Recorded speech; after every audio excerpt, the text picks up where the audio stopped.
Honourable Peter Dunn. Mr Speaker, I apologise to my colleague whose call I've jumped, but can I just say as we start out that this is a very important day for New Zealand because it's a chance to put to rest what's been a 7-year sore in this country, right back from the time the original court rulings were made that gave rise to the Foreshore and Seabed Act and all of the controversy associated with that. And I want to go through just a little bit of the history because it's relevant to where we've come to today.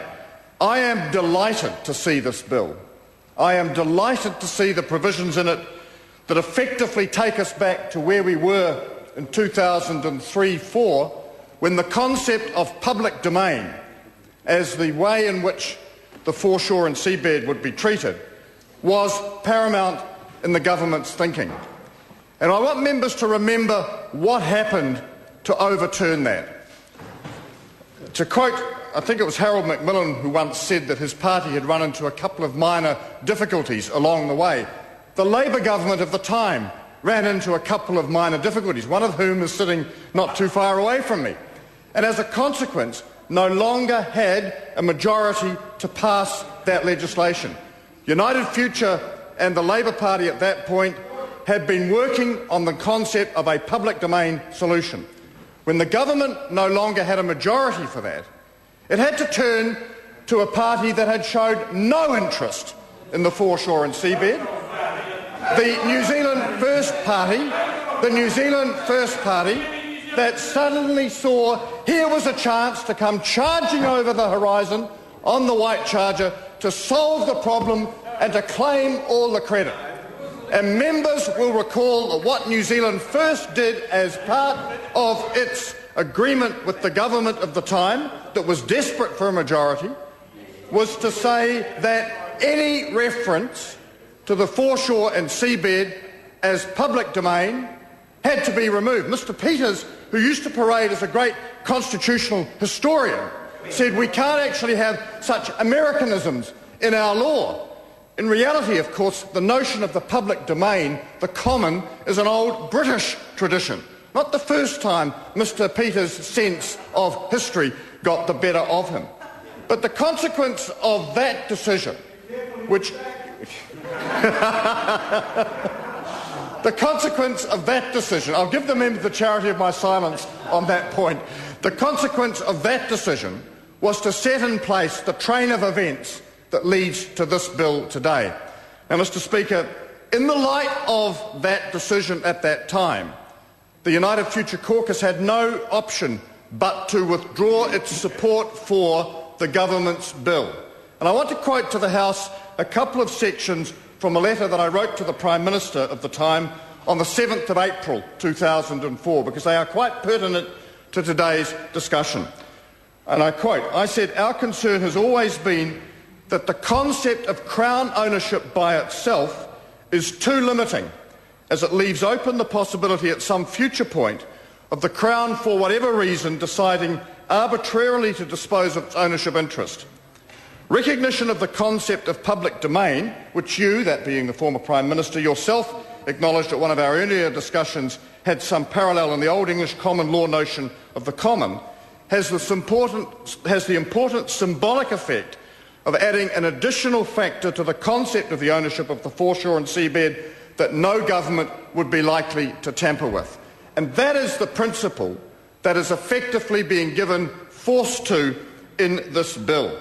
I also observed at the time, Mr Speaker, and I quote again, "We have not been backward in arguing for and defending that position, public domain, in times when the far easier course of action would have been to leave it all to the government to sort out, because we believe this was an issue that transcended normal party politics. It is why we urged you last year, that's late 2003, to have discussions with the National Party to explore the possibility of a durable multi-party solution, a course of action we still consider is worth pursuing." Mr Speaker, can I turn that around and acknowledge the support of the Labour Party for this legislation? Because what is important now, as we move forward, and I accept the comments I've heard Mr Parker make if I've heard him accurately, over a period of time, that there are some fine points of distinction only between the two measures, but they are important. I think there is a basis for moving forward with a strong and durable voice from this Parliament to give effect to a solution that denies the injustice of the last 7 years, brought about by political circumstances beyond the control of everyone in the House today, actually, if we're brutally honest, but which have had the effect of causing considerable affront to Maori, because what effectively it said by Crown ownership was that the Crown was making decisions on behalf of all of us. Now, the reality is that whether we be Maori or Pakeha or whoever, we are together on these islands. It is our combined efforts that make this country what it is. The foreshore and seabed is ours. How we resolve particular aspects of it, how we take into account customary use, customary title, are matters we can resolve. But the oppression, if you like, of the concept of Crown ownership, I think has made that a much more difficult issue over the last 7 years than it needed to have been.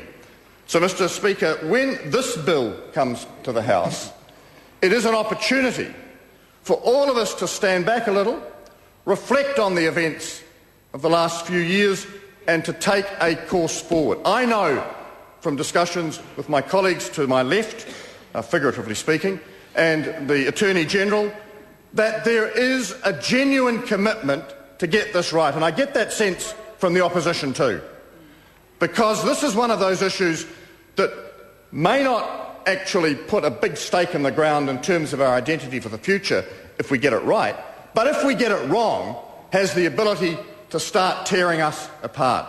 And I feel very angry when I reflect on the circumstances that led us to this course. That sheer, naked political opportunism from people whose sole motivation was not to bring the country together, but to divide, to score points, and to play bitterness, and remember, quotes a name that I may not disagree with in that context either, has got us to this point. The reality is that if we continue with what has been an extremely divisive piece of law, and I say to members opposite, let's have your discussions elsewhere, this country is the big loser. This bill provides an opportunity to move forward. There will be a select committee process. There will be a lot of public interest in its provisions. And some of the talk I heard to my right, and that's not speaking figuratively, earlier today, I think puts up a number of straw men that are simply not justifiable. There are people out there at the moment who are using this as a tool to, I think, foment racial tension in this country in a way that is distinctly nasty and unhelpful. We have the opportunity as a Parliament in this legislation to put to bed once and for all this festering sore. I acknowledge the support of the overwhelming majority of the House for the legislation, and I hope that as it goes through its various parliamentary processes, it can be either modified to accommodate some of the points that are at issue, or its support can be sustained.